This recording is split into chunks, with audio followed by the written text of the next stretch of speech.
Tuesdays with Dr. Traci. Hey. Hey. I did not see that coming. You didn't see that one coming. Yes. You want me to go? Okay. All righty. Well, look, welcome to Tuesdays with Dr. Traci. I'm so excited today. I'm glad you all have returned to be with us for another week. But today I have a very special guest, so I am super excited. Yes. We have Marawi Garima, the son of Haile and Sharikiana Garima. He's also a film director, producer, activist, community organizer, and hopefully some other things we'll find out today. And I do hair. Like, and you do hair, for real. no. Do you sing and do all of that? What do I do? No. That's really all I do. But that's a lot. I think that's a lot. I be cooking sometimes. You know, I've been on a stir fry kick recently. Really? Yeah. There's this dude I follow on YouTube. What's his name? Baba Talk. Baba Talk. Yeah, it's this brother from Hong Kong, I think. He's a beast. And so I just been really? Yeah, it's random as hell. So it doesn't come out good. No, it is. Yes. Yeah. Oh, yeah. I don't know a lot of people don't know like who didn't grow up on like stir fry and like that type of culture. Yeah. But like stir fry is excellent, it's healthy, it's fast and easy to make. Yes. You know what I mean? I agree. It is. Super filling, you can feed a family very quickly, you know what I mean, using these types of techniques, and so I'm proud of it. Okay. So now we know he's a chef as well. Let's go. The king of stir fry. Yes. So I wanted to really allow you to kind of lead this conversation. There are many things that you are doing. We know that you did Residue and just being born and raised in DC, being able to talk about DC culture, especially when we're talking about go-go and not muting go-go, and just some of the daily life things that we go through. So could you share with them, for those who may not be familiar with Residue, just to let them know where they may be able to find it and a little bit about the movie? Yeah. Should I go live too? Shit. Yeah, I think you should blend together. Okay. I mean, people might want to know. You know? Request, Yeah, I give it to you. Okay. Yeah, Residue, man. You know, that's a project that I started back in 2015, and it's crazy to think. You know, we started writing in 2016, so basically 6 years ago. Wow. Yes. You know what I mean? That we began that process, but yeah. I mean, I had.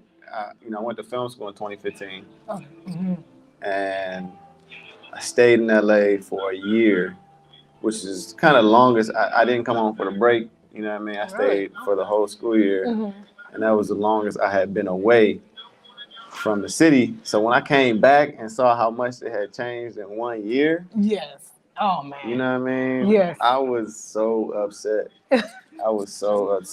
And actually I had brought two of my friends from film school, you know, to DC, you know, to be here at Sankofa to, you know, kind of help my parents archive some of the stuff in the basement and stuff. And I was trying to show them around the city. Like one day we was on 9th Street. I was trying to show them like how was y'all marketing and shit. Like, I could not find it. You know what I'm saying? I couldn't find 9th Street. You couldn't find 9th Street? I couldn't find 9th Street. Oh my God. Because then they had the Warby Parker there and then all that other shit. And I was just like, I think it's near here in this general vicinity. And like, I'm just not sure. We had the GPS, you know what I'm saying? Right. In my own city. And then I was definitely thrown off, you know what I'm saying? Yes. The aggressive gentrification in DC has been insane. Yeah. And, you know, I was born and raised here as well. It's this joint. We just got to turn it down. Okay. But, so being raised here as well, I mean, and I haven't been gone away from DC a year, but just I can be gone from one side of town for about a month and not visit necessarily and then go over there like, nah, where am I? I'm like, am I Oh I my thought I God. turned on the right street. A building is down. Yeah. One is being constructed. No, It could be facts. this much space. It could be shaped like this, Yep. and they will build there. Yep. And everything is going up. Yeah. So And it be shit that nobody cares about. Like, who needs a Warby Parker? You know what I'm saying? When, like, I know, well, right? for real, when motherfuckers are struggling to, you know, stay in the city, like, why is that a priority? And, you know, all these other, like, these weird ass, you know, hotels and, you know what I mean? Yes. Like, all this other shit that, like, it's not helping any. I mean, you know who it's for, and you know why it doesn't make sense to us because it's not for us, you know what I mean? And, yeah, and even now, like, I just came back, you know, from Chicago, and I was walking with my friend down on the south side and just looking out on the river, and they got that new bridge. Mm-hmm. Have you seen that Oh joint? no, I haven't seen it, but The Frederick I Douglass heard. joint? Yeah, but I heard about it. Yeah. I was like, what the fuck? What is that? Yes. I Yes. was like, has that been there? And it was like, nah, it's new. Right? Oh no! Yes. They redid the joint. Yes. Because it used to No. look like the one next to it, which is basically just a bunch of gray brick. Yeah. Now it's like, it looks like a spaceship. Yes. Yes. Yes. Yes. Yeah. I'm sorry. Yes. I have been. Yes. Yes. Yes. Absolutely. You're That's absolutely it. right. And it's like, it's nice, and I Yes. can't help but be sad when I look at it because I know they would never have done that 15 years ago, 20 years ago, when it was a majority black city, when black people had real political power in the city. Yes. It's absolutely. really only because these trends are developing towards a white city, white political power, you know what I mean? And that any of these things are happening. So it's like nice that's being developed, and also just can't help just be like, you know, I don't want to be like a party pooper, you know what I'm saying? But like, No, it's fuck not. this shit. You know, Yeah. I'm No. sorry, I'm not being No. It's fine. so Be that's you. the energy that residue that residue came out of in 2015 when I made the decision to make the film. No, 2016, and then started writing it while over the course of the next year. Went back to school, finishing up my second year as I was writing it, and then so that following summer I came home with some homies. And then, we basically built a crew out here, cast it out here, and, shot it, a year later. And, man, 2017, 5 years ago, that's crazy. I know, right? Time flies. Time flies. It took Especially 4 when it years. don't look like that. 2017? Am I mad bad? It took 4 years to make the film. Okay. 2016, okay. 2016, 2017, 2018, 2019, 2019 to 2020, it came out. Okay, yeah. In the middle of the pandemic. Right, yes. Yeah. So it's like, it was cool that it came out. We actually, actually the film festival, the first film festival we went to, it's like the big premiere of the film, our international premiere or our worldwide premiere was at this film festival called Slamdance Film Festival in Utah. And it got hella awards. That was kind of the festival that, did it for the film. Right after that festival, COVID hit. Every other film festival that was planned shut down, you know what I mean? Yes. So on one hand, it was lucky that we premiered, right there in January 2020.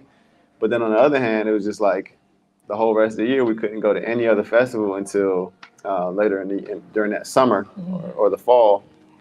We went to one in Venice.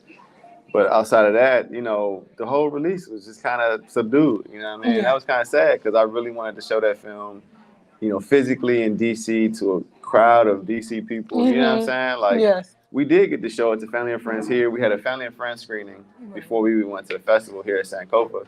And it was packed out the door with just people who had helped to make it, the broader community. You know what I mean? Like, it was a beautiful thing that kind of, it was a wonderful send off to our journey of trying to show the film, elsewhere. But it would have been nice to have more of that, in the city.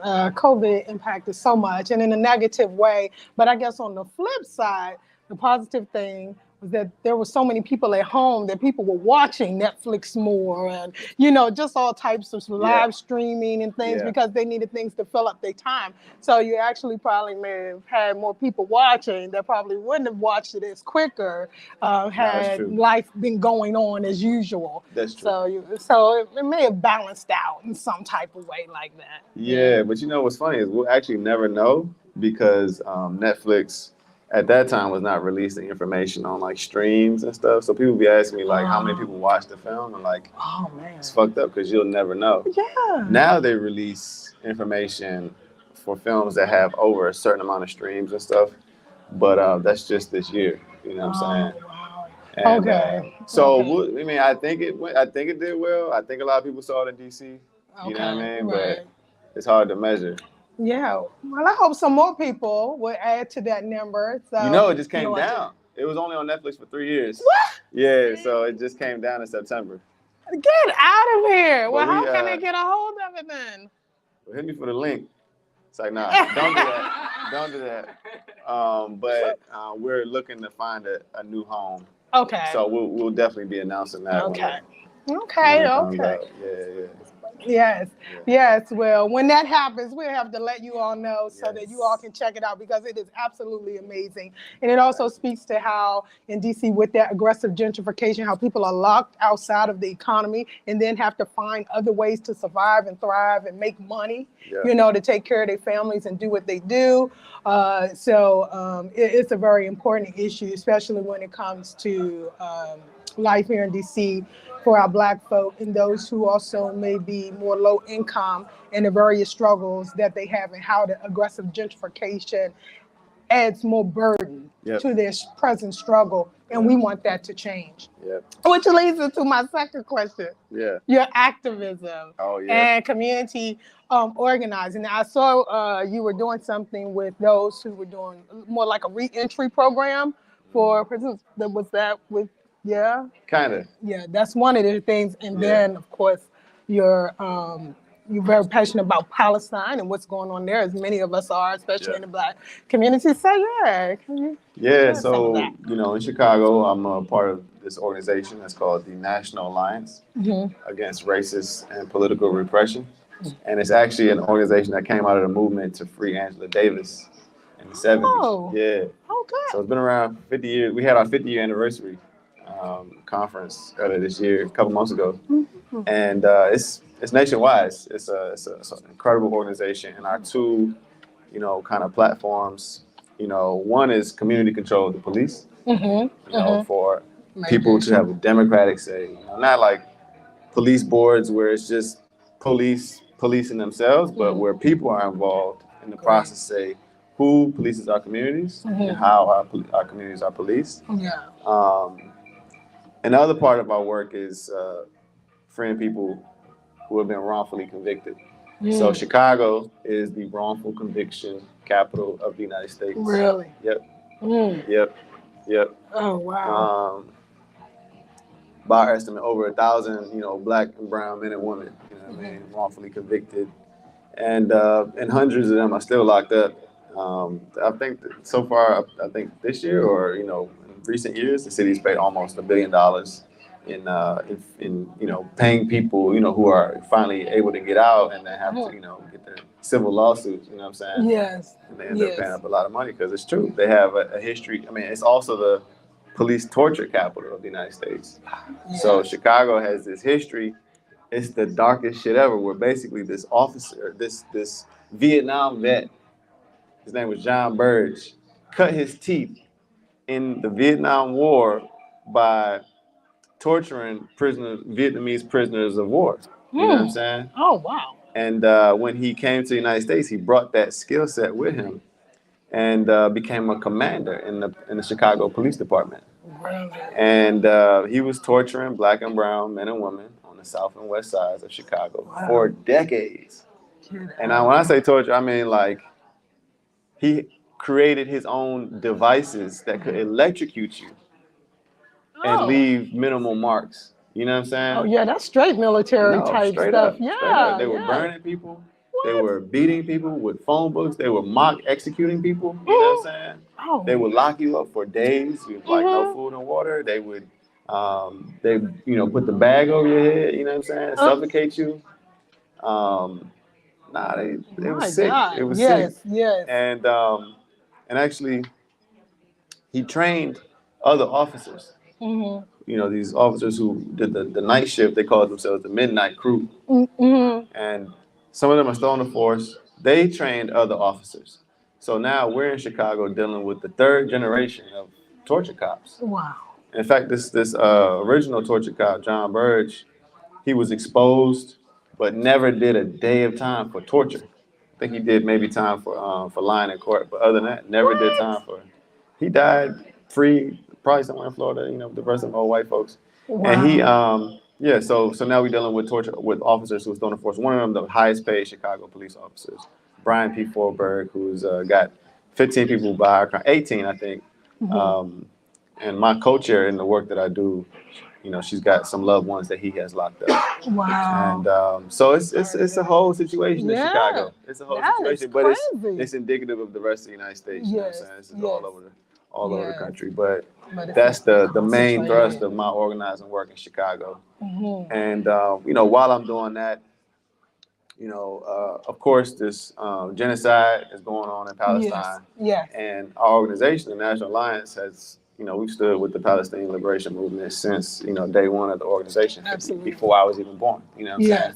So Yes. that don't stop Yes. now. It only Yes. intensifies now. You know, so in Yes. Chicago, you know, that's what we do. It's like that's the math behind these types of liberation movements. Is you just follow their leadership. You know, of the people who have the most to lose. You know, the people whose feet are to the fire. Yes. And so right now it's the Palestinians. 2020 it was us. You know what I'm saying? And we just do what you're supposed to do, which is support them every way that you can. And that's true. Angela Davis has been on that journey for some time, fighting for our Palestinian brothers and sisters. I mean, anywhere where there have been oppressed groups. And I think that's something that a lot of people don't realize, especially those who we would consider revolutionaries, how they were really very international in their pursuits of justice. You know, it wasn't just for us, it was around the world, wherever there was oppression, there was some type of bond being built, so that that message, especially like with the Black Panther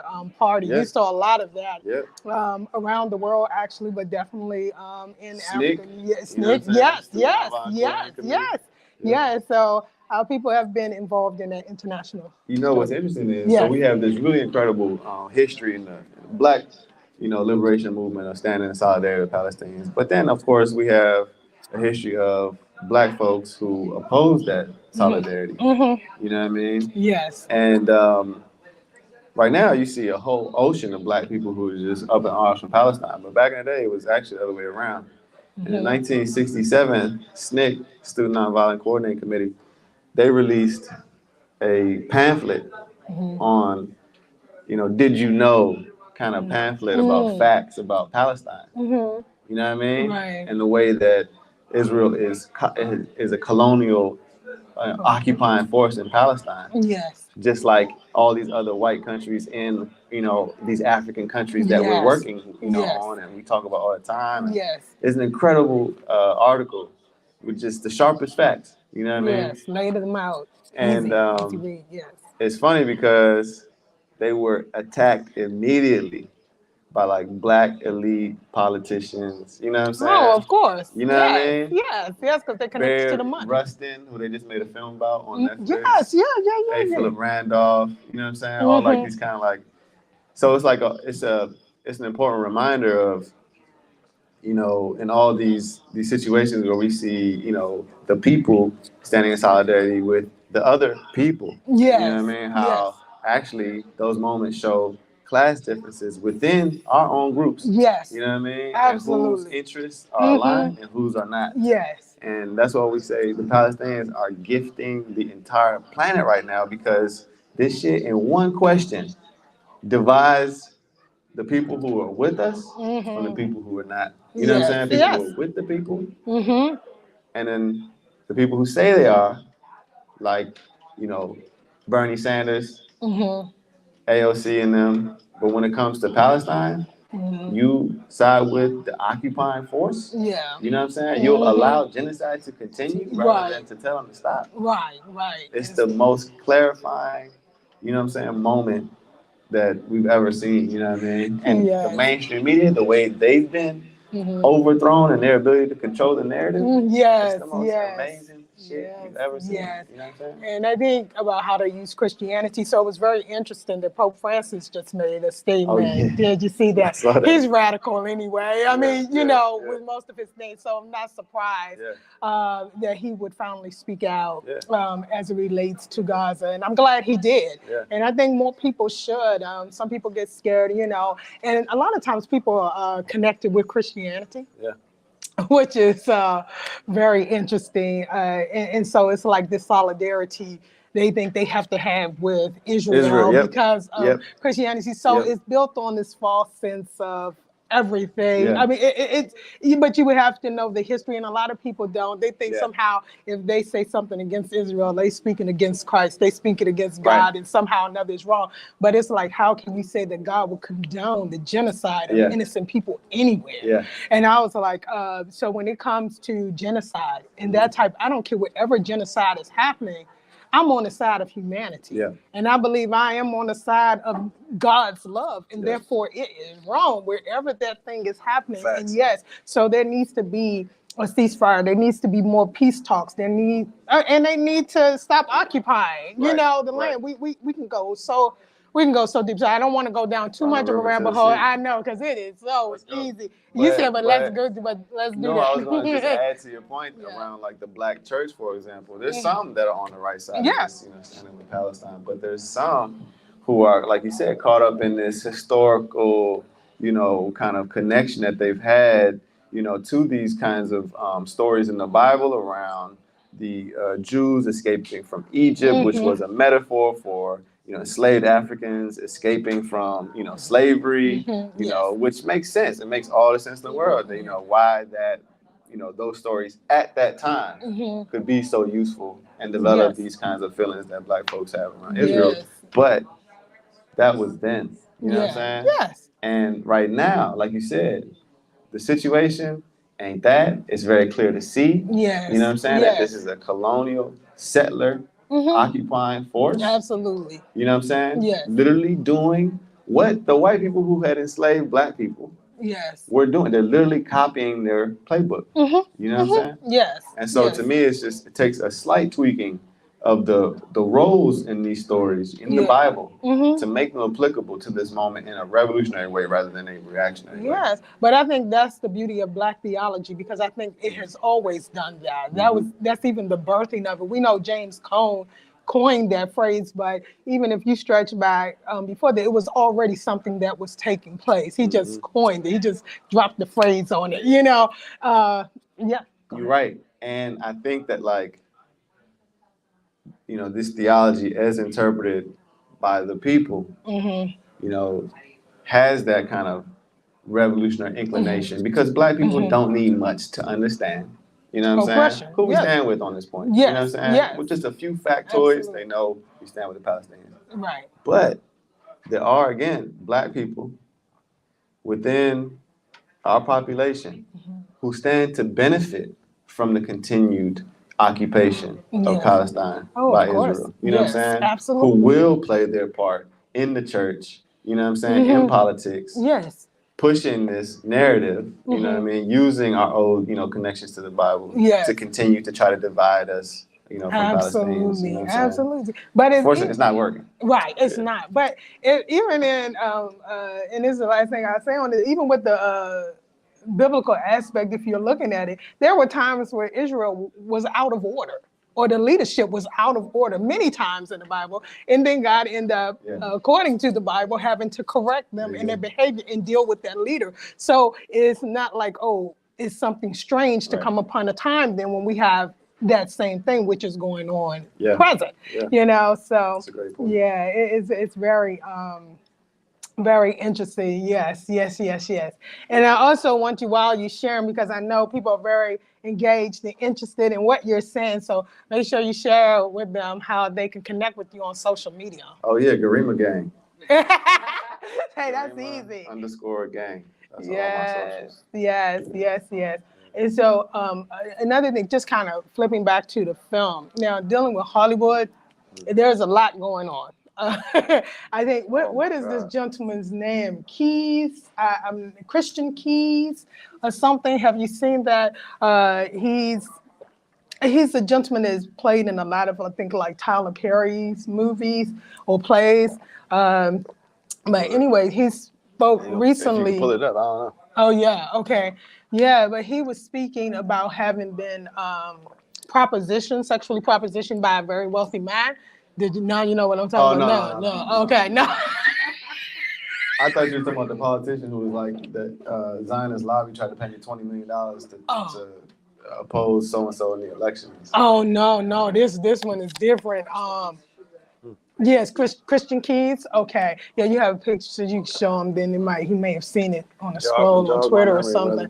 Yes, he's been talking, and he's just been talking about having been sexually propositioned. I guess to have something produced or something like that, some type of name. So he dropping names and then people were like, oh, it's Tyler Perry. Then it went to, oh no, so then he shared some other information saying no, he's a billionaire. He paid so much money he paid the tuition of a whole entire HBCU class. So then of course, it's like, oh Lord. So you know who these things are pointing to. So I'm like, okay. Now, but my question more so to you is, in that industry, what would be your advice for people entering into the industry or interested in going that route? How to safeguard themselves from predatory behavior? Oh shit. I don't know. Because I stay my ass away, you know what I'm saying? Yeah. In general, I make it, I work very hard to not get pulled into, into just all like the decadent, aspects of Hollywood in general. If I'm there, is to try to bring resources, here basically to Sankofa, to my parents' films, to my films, and other people's films, who could benefit from those resources. So yeah, I'm actually the worst person to ask about kind of like the most up to date, kinds of situations that are like social kind of dynamics in Hollywood, just because, I don't keep up. I'm tuned into their silence on Palestine for sure. Mm-hmm. Yeah. You know what I'm saying? Yes. I'm very tuned into that. Yes, absolutely. Because it's kind of sad because every single black person in Hollywood understands that the situation is fucked up, that there's a genocide going on at the very least. But almost none of them, are speaking out. And I understand, the economic forces are so great. You know what I mean? That's why it's so effective. They're not speaking out for a very particular reason. And it's not easy to throw your livelihood away, and that's literally what you'll be doing. You know what I'm saying? Mm-hmm. There is a blacklist, at this point, and it's just as powerful now as it was, in the 1950s during the McCarthy era.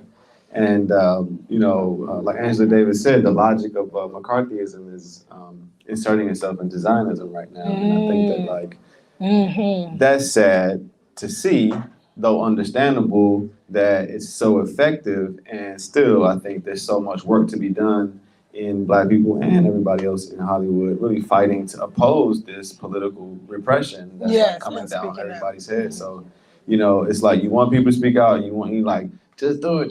But then at the same time, that like you have to make those conditions, if the conditions aren't there for people to speak out, then you have to organize to fight to make it possible to unlock that section of the population. That's kind of how it is now for me. It's like the puzzle. It's like, how do we unlock that section of the population to use their platforms? Yes, you know what I'm absolutely. Saying? But to me, I just know that like I'm vocal. I don't give a fuck because I'm never going into a place where I gotta hide something and then I mean. Yes. And then try to find a way to kind of be vocal about it later. Like you're gonna know up front, or I'm just not gonna work there. Yeah. And I know that that's not appealing to many people because it does come with risk and consequences. But I feel very free. You know what I'm saying? Absolutely. Broke but free. You know what I mean? So, and that's all right. Yeah. Yes, you get to live out your dreams. So that's great. But is there any? Just make sure. Okay, good. Okay, so we've talked about film, your activism, your community organizing. Is there anything outside of film that you're thinking about exploring?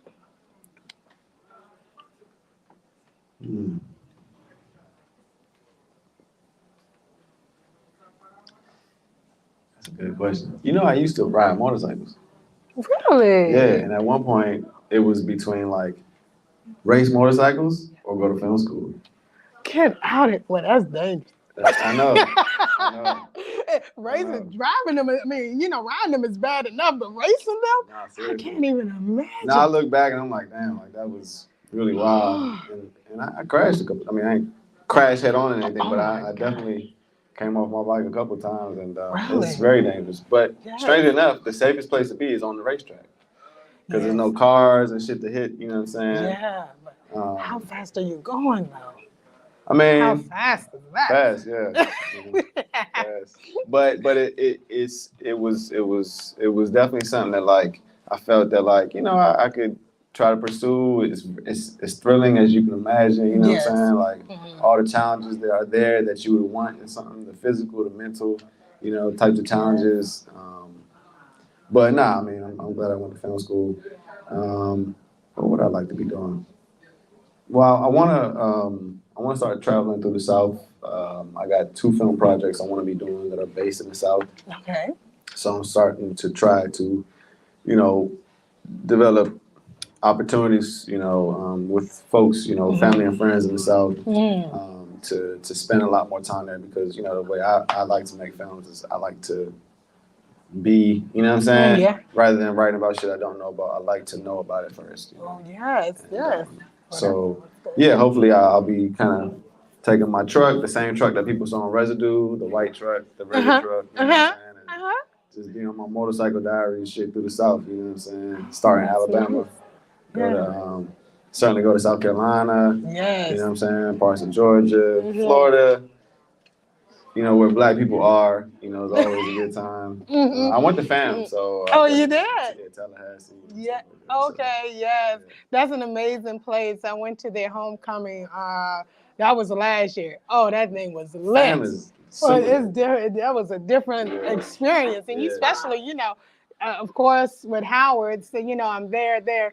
But FAMU, I was like, OMG, and I had the nerve enough. Yes, I did. I wore a Howard sweatshirt to the game. Yeah. And they were like, I was coming up the thing. I thought they were singing and chanting at the game. Nah, they had you. I was like, I ain't scared of y'all. Right. And I was like, but I have a lot of HBCU love. I said, so it doesn't matter. I said, but I'm going to rap Howard. So it was some Howard folk in the midst, they're supporting their kids. Well, it was funny. My nephew, I call him my nephew, that's a friend of mine. She's like a sister. Her son, Kevin, he just graduated a couple of days ago from FAMU. Oh, right on. Come on. Yeah. So I'm very proud of him. Yeah. But he was like, Aunt Tracy, can you come down? He wanted me to come down. And I was so excited to be able to come down and enjoy it. And I mean, I had a ball. It was absolutely great. And it was community. Yeah. Oh, man. It was like, it's nowhere near as police state as Howard. You know what I'm saying? No. It was out free. There right in the open. Yeah. Yes. And it wasn't, you didn't feel any type of people just out there moving. And the vendors were on luck. I know it has to be 100 vendors out there. I'm telling you, that's my favorite part about it. Yes. Yeah. Yes. I found so many good things and the food. And then, I really got excited with the cake. I was like, oh, this is good. Yeah. I want to go back.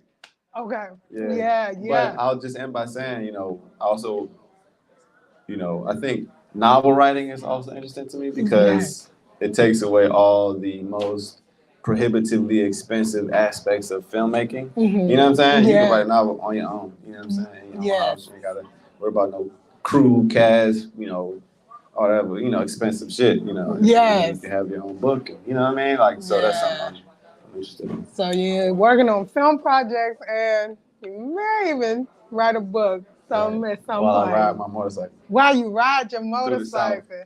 That's good. My godson rides a motorcycle. Yes. He had an accident on one too. Yeah. But he's all right. Yes, he is. So I thank God for that. Now he has an axe throwing business. He's opened up an axe store. That's Let's go. He just living on the edge. That's a new thing. Have you noticed they've been doing that? So he and his wife, they opened up. So I'm supposed to go and throw an axle too. I guess it just seems dangerous. They will bounce back at you. Oh no, then I can't do that. Oh my God, no. No, we don't want that. Please don't get hit with an axe. Oh my God. Yeah, I don't know about Look that. at Michaela's like, no, I better leave it alone. I be messing up just standing on 2 feet. So I definitely don't need to be. I just feel like that's just white people, acts. you know, hearkening for their kind of Viking days. You know what Yeah. I'm saying? Just like get back to Throwing the, you know. I was like, what is this? What Yeah. kind of sport is this? There's a wood chopping competition. It seemed kind of interesting, but I wouldn't do it. But yeah, there's like, wow. Okay. I mean, there's all kinds of competitions popping up nowadays. But there's one which like, how fast can you chop through this piece of wood? Yeah. There's one where it's like jujitsu fighting and shit in a car, in a parked car. You saw that shit? And if you try to choke each other with seatbelts and shit. What? And you fighting each other across the. I'm telling you. Really? Oh Vikings. no. Oh no, Vikings. that's. Oh my God, that is crazy. I'm telling you. Okay, yeah, that's beyond me. I'm not ready. I'm not about that life. Yeah, they just Okay. don't anything right now. Okay. Yeah. Well, this has been fantastic. Yes, it has. I thank you so much for Yes, sharing thank your you. time with us this evening. It has been fun chatting with you Absolutely. and getting to know you more, and everyone else getting to know you more as well. So Yes. you all have to make sure you connect with Garima Gang. And of course, always come through Sankofa and check us out. December 30th, there's a fundraiser here where they will be watching Sankofa, okay, the film Sankofa, and Halle and Sharikiana will also be speaking. For those also who don't know, The 30th Sankofa year is- anniversary as we're well. here at Sankofa Bookstore. I don't know if we can show, but this is Yes. you know, my family and this whole community. We've been here since the 90s, you know what I'm saying, with this incredible community center. Basically, it's a bookstore, there's a cafe on the other side with incredible food, incredible coffee, and it's definitely one of the pillars in DC, one of the cultural pillars. Yes. On the northwest side, right across the street from Howard University. Absolutely. It's named after the film Sankofa, which my parents made in the 90s. That's the one that Dr. Traci was saying they're going to be screening. But for those who aren't in DC, it's on Netflix if you want to check it out. It's about revolution during slavery time. So, yeah. Yes. So we're excited for the December 30th, and it's a fundraiser with that, right? It is a fundraiser. Oh, let's Yes. go. Sankofa.com. Yes.